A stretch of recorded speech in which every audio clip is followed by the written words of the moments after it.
Nakunan din ng ating mga News Cooper ang paghagupit ng bagyong Pablo sa ilang pang ibang bayan sa Mindanao. Umapaw ang ilog habang nilipad naman ng malakas na hangin ang mga bubong ng bahay.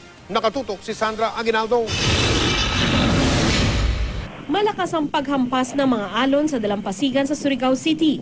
Kuha ito ni News Cooper Apple May Bonite sa The Boulevard. Isang tanyag na pasyalan doon. Pasado alas 11:30 kaninang umaga.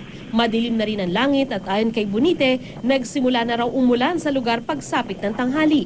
Sa lakas ng hangin sa dalampasigan, madalang na ang dumaraang sasakyan.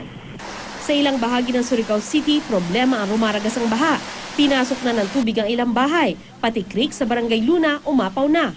Problema rin ang malawakang brownout sa buong Surigao del Norte. Ramdam na rin ang bagsik ng bagyong Pablo sa Iligan City. Sa video ni News Cooper Sue Imelda Ting, umapaw ang tubig sa ilalim ng Tubog Bridge. Tangay-tangay nito ang ilang troso. Ang ilog naman sa Mandulog Bridge, pinangangambahan ding umapaw. Sa Linamon, Lanao del Norte, tulong-tulong ang ilang tanod sa pagtatali ng kani-kanilang bahay para di tangayin ng hangin lalo't nasa tabing dagat ang mga ito. Ayon kay News Cooper Victor Carlo Miscala, ilang bubong na raw ang nilipad. Tuklap din ang bubong sa ilang bahay sa San Francisco, Agusan del Sur.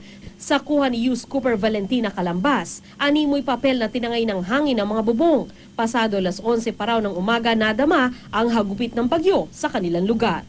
Sandra Aguinaldo, Nakatutok, 24 Oras.